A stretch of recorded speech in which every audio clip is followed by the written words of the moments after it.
हो गया आगाज रण का, जुग बदलने की तैयारी, जीत उसी की होगी जिसका संघर्ष है जारी। हेलो दोस्तों, तो कैसे आप लोग? आशा करता हूँ आप सभी अच्छे होंगे। आज के इस वीडियो में मैं आपको पॉलिटी के टॉप 100 क्वेश्चन का जो मैं सीरीज चला रहा हूँ उसका पार्ट 2 लेकर आया हूँ।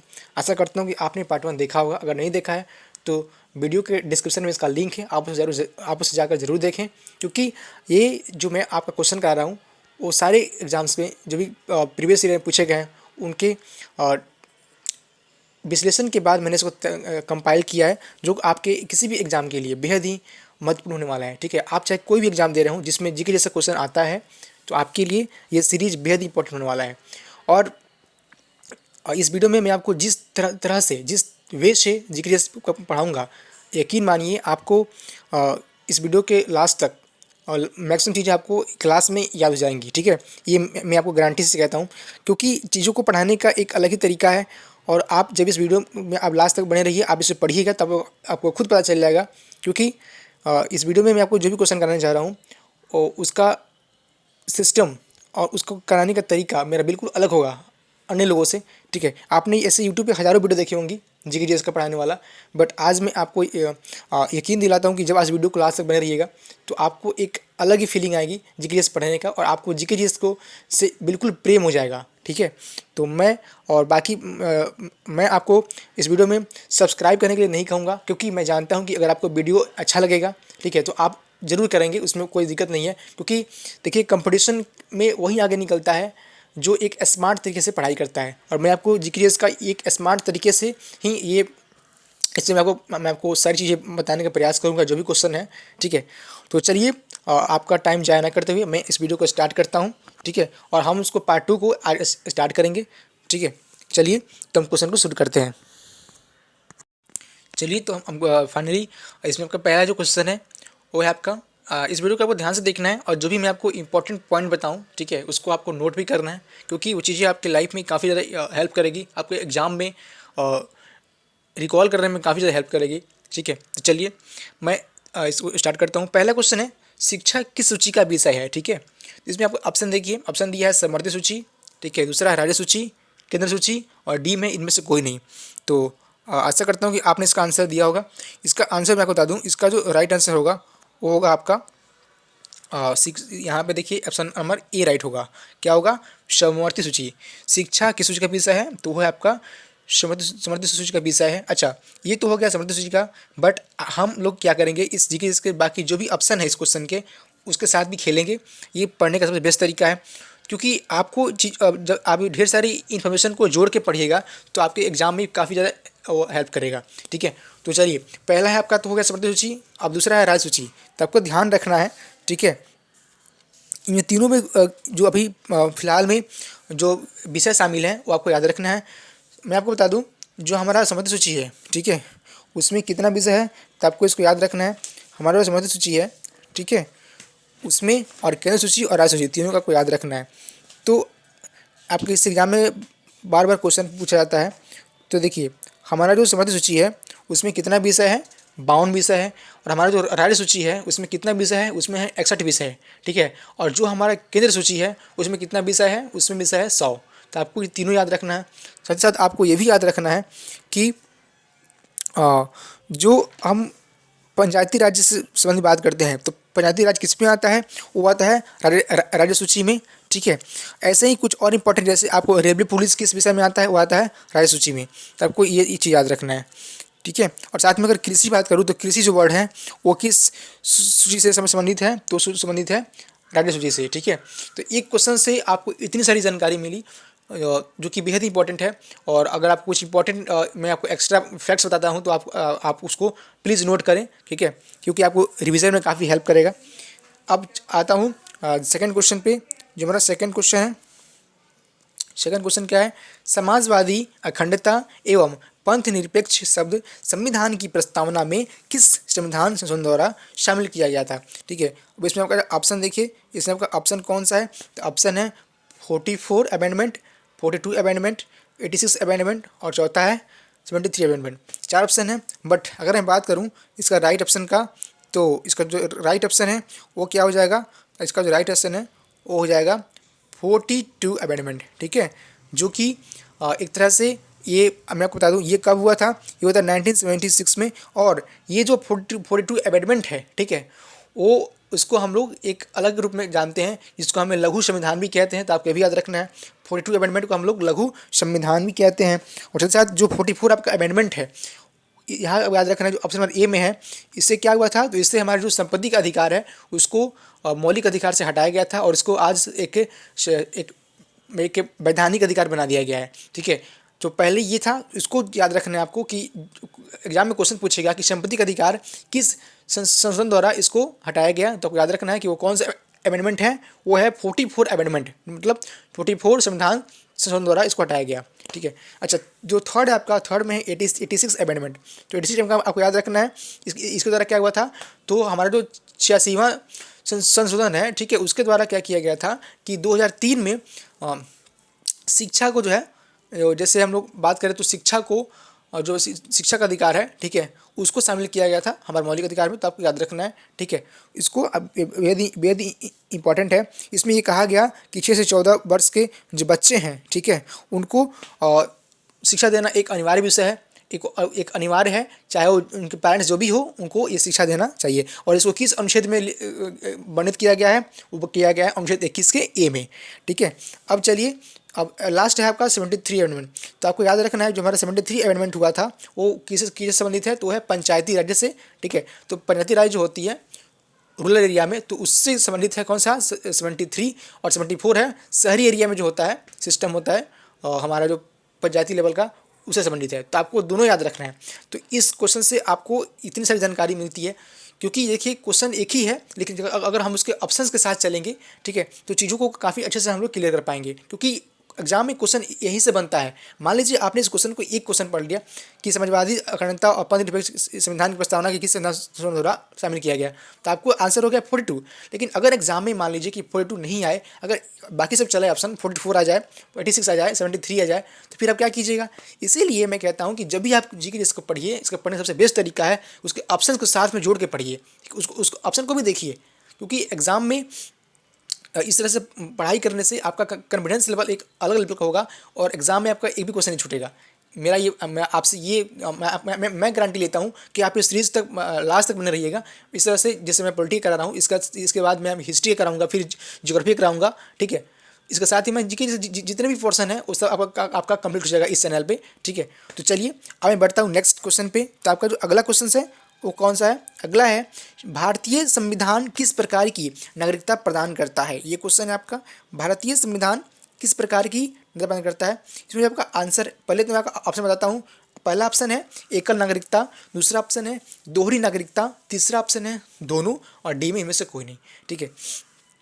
तो इसमें जो मैं आपको आंसर बता दूं, तो हमारा जो भारतीय संविधान है उसमें जो नागरिकता है वो कैसी है, वो है एकल नागरिकता। अच्छा, ये तो एकल नागरिकता हो गई, लेकिन आपको केवल इतना पढ़कर चले जाएंगे तो फिर आपको लॉस होगा। इसको आपको प्रॉफिट में बदलना है, तो आपको क्या करना पड़ेगा, एक तो ऑप्शन आंसर हो गया, बट बाकी जो 3 ऑप्शन बचे हैं उसको भी साथ साथ लेकर उसका हम वो क्या करेंगे, एनालाइज करेंगे कि वो जो ऑप्शन है वो किस तरह से क्वेश्चन से फॉर्मेट हो सकता है, इसे जोड़कर पढ़ेंगे। क्योंकि हम लोग यहाँ पे पढ़ रहे हैं अभी नागरिकता से संबंधित क्वेश्चन आया है, तो मेरा ये कहना है कि जितने भी क्वेश्चन बन सकते हैं उन सारे क्वेश्चंस को हम लोग यहीं पे पढ़ेंगे, ठीक है। तो चलिए, पहला है इसमें जैसे एकल नागरिकता, तो आपको ध्यान रखना है कि भारत में एकल नागरिकता है, साथ ही साथ ब्रिटेन में क्या है, तो ब्रिटेन में भी एकल नागरिकता है। और आपको ये भी रखना है कि जापान है, तो जापान में भी एकल नागरिकता है। और आते हैं ऑप्शन नंबर 2 पे। ऑप्शन नंबर 2 में क्या है, दोहरी नागरिकता, ठीक है। आपको भी रखना है कि कौन कौन से इस विश्व के देश हैं जिसमें दोहरी नागरिकता है। तो कौन कौन से देश हैं आपको याद रखना है, अमेरिका, रूस, फ्रांस, इसमें क्या है, इन सारी कंट्री में जो है दोहरी नागरिकता है, ठीक है। आपको इसको याद रखना है। तो इस क्वेश्चन से आपको इतनी सारी जानकारी मिलती है। अच्छा, आपको एक और चीज़ याद रखना है, नागरिकता का वर्णन हमारे संविधान के किस भाग में किया गया है, तो है भाग 2, आपको याद रखना है, ठीक है। और अनुच्छेद भी आपको याद रखना है, अनुच्छेद कितना है, अनुच्छेद आपको याद रखना है, अनुच्छेद 5 से 14, ठीक है, आपको याद रखना है, ठीक है। तो आपको ये भी याद रखना है कि हमारा जो भाग 2 है, तो भाग 2 तो है, लेकिन आपका जो अनुच्छेद है वो कितना है, 5 से 11, ठीक है, आपको याद रखना है। 5 से 11 क्या है, नेटवर्क मिलते हैं। चलिए, तो इस क्वेश्चन से आपको इतनी सारी जानकारी मिलती है, ठीक है। चलिए दोस्तों, अब बढ़ते हैं अगले क्वेश्चन पे। अगला जो हमारा क्वेश्चन है वो है कि भारतीय संविधान में किस अनुच्छेद में समता का अधिकार दिया गया है। ठीक है, अब देखिए क्वेश्चन क्या है, क्वेश्चन है कि समता का अधिकार पूछ रहा है, बट अब यहाँ पे जो पहले पहले तो हम इसका आंसर फाइंड करेंगे। आंसर क्या होगा मैं आपको बता दूं कि इसका जो आंसर होगा वो होगा अनुच्छेद 14। ठीक है, लेकिन बाकी ऑप्शन बचे उसको भी हम देख लेते हैं। तो अनुच्छेद 14 तो हो गया, इसमें समता का अधिकार दिया गया है। लेकिन अगर मैं बात करूं अनुच्छेद 15 का, ठीक है, तो आपको ये रखना है कि अनुच्छेद से काफ़ी सारे एग्जाम में क्वेश्चन आते हैं, तो आपको इसको बेहद ही अच्छे से पढ़ना है। ठीक है, देखिए तो अनुच्छेद 15 में है क्या है, धर्म, मूल वंश, जाति, लिंग या जन्म के स्थान पे भेदभाव को इसमें प्रतिषेध किया गया है। मतलब कोई भी व्यक्ति है वो धर्म के आधार पे, जाति के आधार पे, लिंग के आधार पे या जन्म स्थान के आधार पे भेदभाव नहीं कर सकता है। ये कहाँ कहा गया है, ये कहा गया है अनुच्छेद 15 में। तो आपको याद रखना है कि अनुच्छेद में क्या, अनुच्छेद 15 में क्या कहा गया है। एग्जाम में सही क्वेश्चन बनेगा कि ये चीज़ें किस अनुच्छेद में कही गई हैं, तो आपको इसको ख्याल रखना है। ठीक है, अब बढ़ते हैं सी ऑप्शन पे। हमारा सी ऑप्शन क्या है, ये है अनुच्छेद 17। इसमें क्या कहा गया है, इसमें कहा गया है आपको कि जैसे संविधान में जैसे बहुत सारे जो छुआछूत का प्रथा पहले से चली आ रही थी उसको इसमें निषेध किया गया है। मतलब किसी भी जाति धर्म के व्यक्ति के साथ हम लोग छुआछूत नहीं कर सकते हैं। ठीक है, ये करना कानून के खिलाफ है। ये किस में कहा गया है, ये कहा गया है अनुच्छेद 17 में। ठीक है, आपको इसको याद रखना है। ठीक है, अगला है आपका अनुच्छेद 19। अनुच्छेद 19 में क्या कहा गया है, तो हमारे संविधान का अनुच्छेद 19 है, इसमें आपको कहा गया है कि आप freedom of speech and expression, आप इंडिया में कहीं भी जो है अपने स्पीच दे सकते हैं, अपनी बातों को जनता के सामने रख सकते हैं, बट उसको आप उसको एक हिंसक रूप में नहीं कर सकते। आपको उससे मतलब बिना हथियार का या बिना कोई वायलेंस किए आपको उसको करना पड़ेगा। इसमें ये बात भी कही गई है। ठीक है, तो आपको अच्छा ये तो हो गया अनुच्छेद 19 में। लेकिन अगर एग्जाम पूछे कि अनुच्छेद 19 का ए में क्या है, तो अनुच्छेद 19 का ए में क्या है, तो उसमें कहा गया है कि प्रेस की स्वतंत्रता दी गई है। मतलब फ्रीडम ऑफ प्रेस दिया गया है। ये किस में है, ये अनुच्छेद 19 के ए में। ठीक है, तो आपको ये चीज़ याद रखना है। ये क्वेश्चन से आपको इतनी सारी जानकारियाँ मिलती हैं। मैं फिर से कहता हूँ कि आप अगर मेरे साथ पढ़ रहे हैं तो प्लीज़ आप जो भी मैं एक्स्ट्रा इन्फॉर्मेशन देता हूँ उसको आप नोट डाउन करें। ठीक है, क्योंकि आपको जब रिवीजन करेंगे तो चीज़ों को जोड़ के पढ़ने में काफ़ी ज़्यादा आपको मजा आएगा। आपको जीके से बिल्कुल प्रेम हो जाएगा और आपका एक भी नंबर नहीं छूटेगा। ठीक है, ये गारंटी है। बट आपको इतना करना पड़ेगा जितना मैं आपको बता रहा हूँ। ठीक है, चलिए अब मैं बढ़ते हैं अगले क्वेश्चन पे। तो जो हमारा अगला क्वेश्चन है वो क्या है, तो देखिए हमारा जो अगला क्वेश्चन है वो है 5 में क्या कहा गया है, प्राण एवं दैहिक की स्वतंत्रता संविधान के किस अनुच्छेद में दी गई है। ठीक है, चलिए अब मैं इसको ऑप्शन के बारे में बात कर रहा हूँ। इसका जो ऑप्शन है वो क्या है, अनुच्छेद 21, अनुच्छेद 32, अनुच्छेद 25, अनुच्छेद 24। ठीक है, अब आप पहले इसका राइट आंसर बताइए। आशा करता हूँ कि आपने खोज लिया होगा।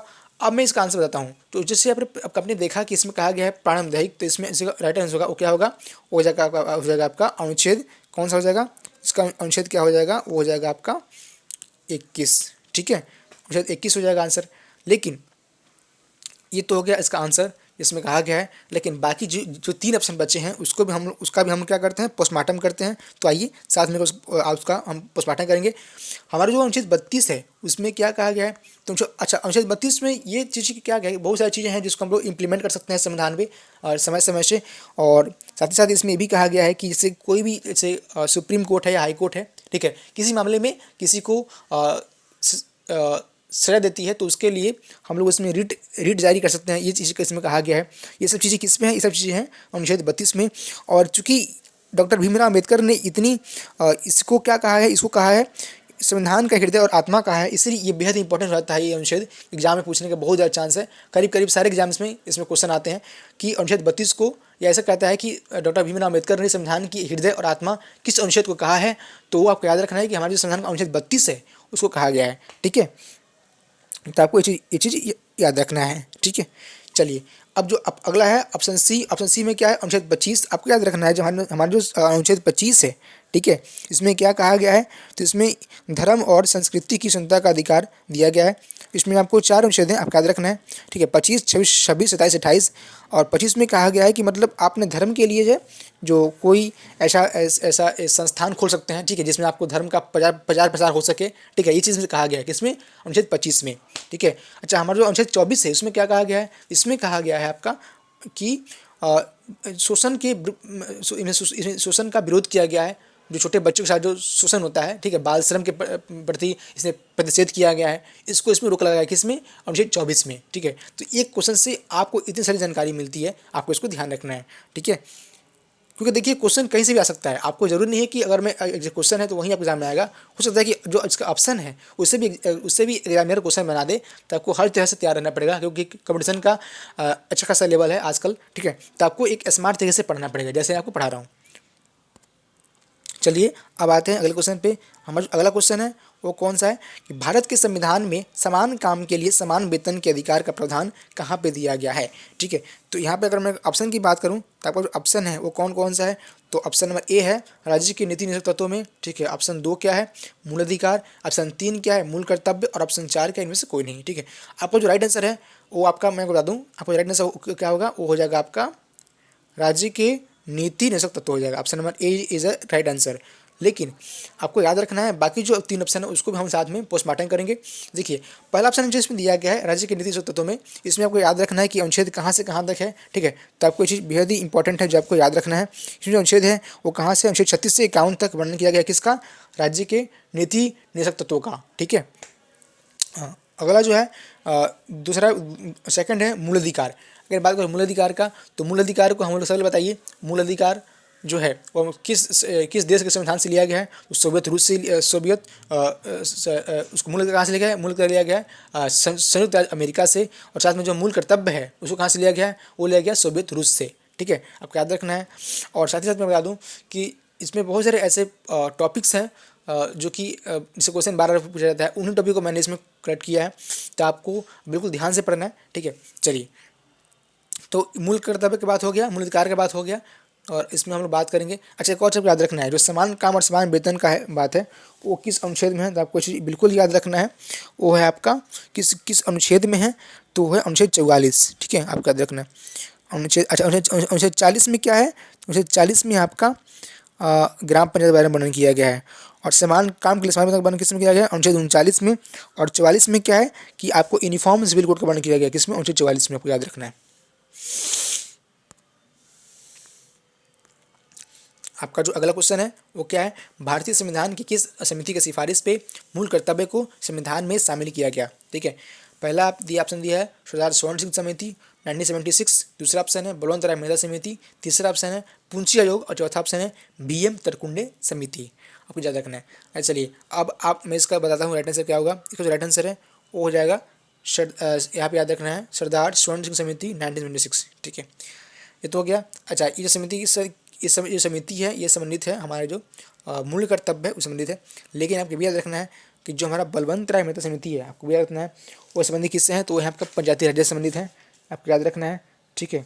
जो हमारा त्रिस्तरीय जो हमारी व्यवस्था है पंचायती राज्य का, उससे कौन संबंधित है, उससे संबंधित है बलवंत राय मेहता समिति। और साथ में जो पूंछी आयोग है, आपको याद रखना है जो हमारा पूंछी आयोग है, ठीक है, वो किस संबंधित है, तो आपको याद रखना है जो पूंछी आयोग है वो केंद्र राज्य का जो संबंध के लिए जितने भी प्रावधान किए गए हैं उस किसके सिफारिश पर किया गया है, जो किया गया है पूंछी आयोग के सिफारिश पे, आपको इसको याद रखना है।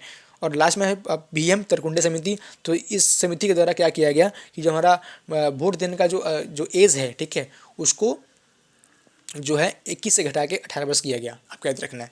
तो ये 4 इंपॉर्टेंट पॉइंट्स हैं जो आपको याद रखना है, क्योंकि इससे एग्जाम में बार क्वेश्चन बनते हैं, ठीक है। तो एक क्वेश्चन से आपको इतनी सारी जानकारी मिलती है। अब चलिए बढ़ते हैं अगले क्वेश्चन पे। अगला जो हमारा क्वेश्चन है वो है किस अनुच्छेद के तहत राष्ट्रपति पर महाभियोग लगाया जाता है, ठीक है, आपको इसको याद रखना है, ठीक है।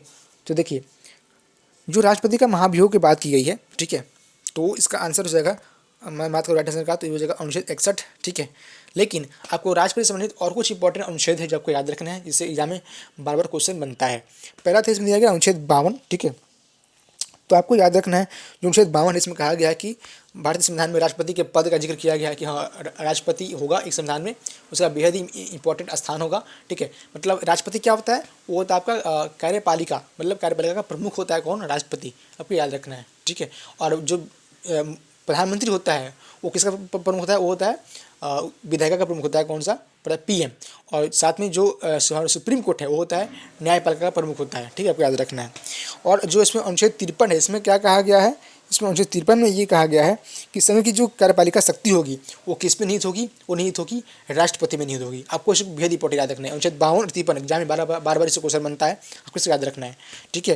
हमारा जो अनुच्छेद 72 है उसमें क्या क्या है, उसमें क्या क्या गया है कि राष्ट्रपति को क्षमादान की शक्ति दिया गया है, ठीक है। मतलब अगर कोई व्यक्ति हो इंडिया का तो जिसको ये यहाँ तक कि उसको अगर मृत्यु का भी कोर्ट द्वारा ऑर्डर दिया अगर दे दिया गया हो, लेकिन अगर वो राष्ट्रपति के पास जाता है तो राष्ट्रपति चाहे तो उसे उसके मृत्यु दंड को भी क्षमा कर सकते हैं, ठीक है। ये यहाँ तक पावर दिया गया है। और ये पावर किस संविधान के अनुच्छेद में है, ये है अनुच्छेद 72 में, आप याद रखना है। और हमारा अनुच्छेद 61 है, उसमें राष्ट्रपति महाभियोग लगाकर हम जो राष्ट्रपति को पद से हटा सकते हैं। इसका वर्णन किस में किया गया, अनुच्छेद 61 में।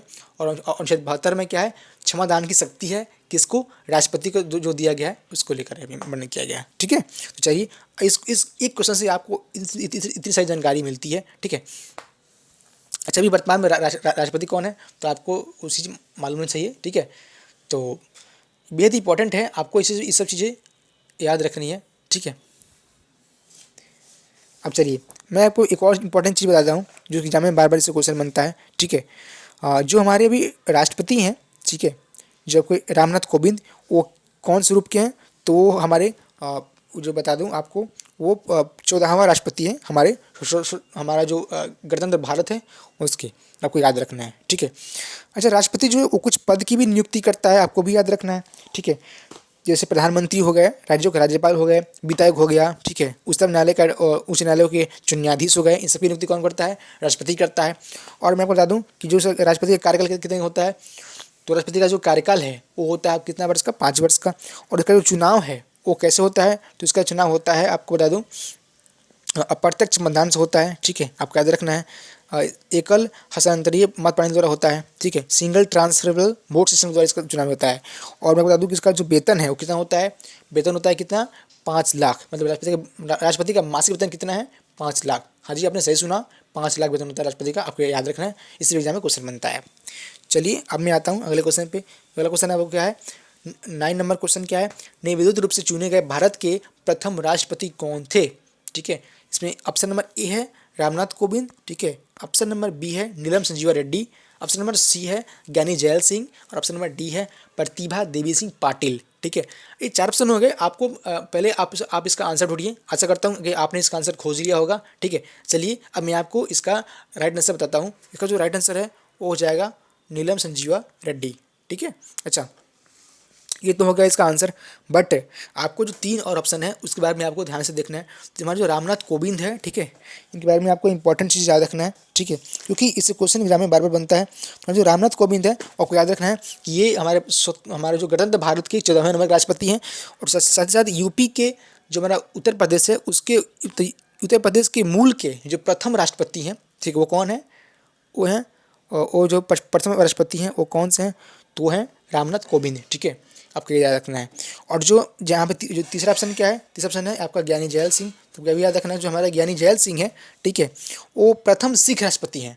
मतलब हमारे इतिहास के हमारे जो हमारा अभी तक जितने भी राष्ट्रपति हुए उनमें से प्रथम सिख राष्ट्रपति कौन है, तो कौन थे, तो वो थे ज्ञानी जैल सिंह, आपको याद रखना है। और हमारा जो 4th ऑप्शन है वो कौन है, प्रतिभा देवी सिंह पाटिल। तब याद रखना है कि ये जो थी वो भारत की प्रथम महिला राष्ट्रपति कौन थी, तो ये थी प्रतिभा देवी सिंह पाटिल, ठीक है, आपको याद रखना है, ठीक है।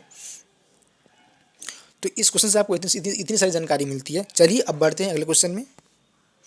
हमारा जो अगला क्वेश्चन है और जो लास्ट क्वेश्चन है वो क्या है, राज्यसभा का सभापति कौन होता है, तो आपको याद रखना है। ऑप्शन नंबर ए क्या है इसका, ऑप्शन नंबर ए है राष्ट्रपति, ऑप्शन नंबर ए है उपराष्ट्रपति, ऑप्शन नंबर बी है प्रधानमंत्री, सी है राष्ट्रपति, और चौथा इनमें से कोई नहीं, ठीक है। मैं इसका पहले आपको राइट आंसर बताता हूँ। जो राइट आंसर है वो हो जाएगा उपराष्ट्रपति। क्या होगा, उपराष्ट्रपति। लेकिन ये तो उसका आंसर हो गया। अच्छा, हम यहाँ पे उपराष्ट्रपति से संबंधित कुछ चीज़ों को जान लेते हैं। आपको इसमें ध्यान रखना है, जो हमारा जो उपराष्ट्रपति होता है उसे सबसे पहले आपको याद रखना है कि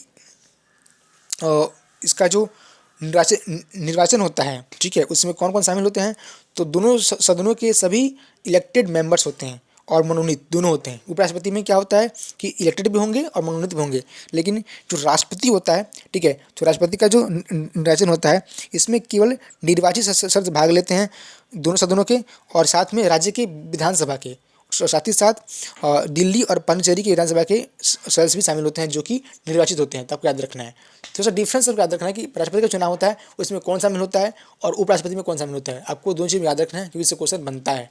ठीक है, तो चलिए आप इसमें आपको बता दूँ कि इससे इंपॉर्टेंट अनुच्छेद कौन सा है, तब याद रखना है अनुच्छेद 63 है। उसमें कहा गया है कि राष्ट्रपति भारत के लिए एक उप राष्ट्रपति होगा, आपको इसे याद रखना है। ठीक है, तो चलिए अब मैं बात कर रहा हूँ कि जब का अगला क्वेश्चन है इसमें जो दिया है प्रधानमंत्री का, तब याद रखना है भारत के प्रधानमंत्री अभी कौन है, तो आपको याद रखना है नरेंद्र मोदी जी हैं। और जो हमारे राष्ट्रपति हैं आपको याद रखना है, जिसमें बारे में मैंने आपको ऑलरेडी बताया है। ठीक है, तो इस क्वेश्चन से आपको ये इतनी सारी जानकारी प्राप्त होती है। ठीक है, अच्छा एक चीज़ बताइए, जो राज्यसभा का जो मेंबर्स होते हैं उसको जो मेंबर्स के लिए कितना एज रखा गया, तो आपको याद रखना है वो है 30 वर्ष। ठीक है, जबकि लोकसभा के लिए कितना है 25 वर्ष। ठीक है, आपको याद रखना है। तो इसका जो कार्यकाल होता है आपको याद रखना है, राज्यसभा का कार्यकाल कितना होता है 6 वर्ष का, आपको याद रखना है।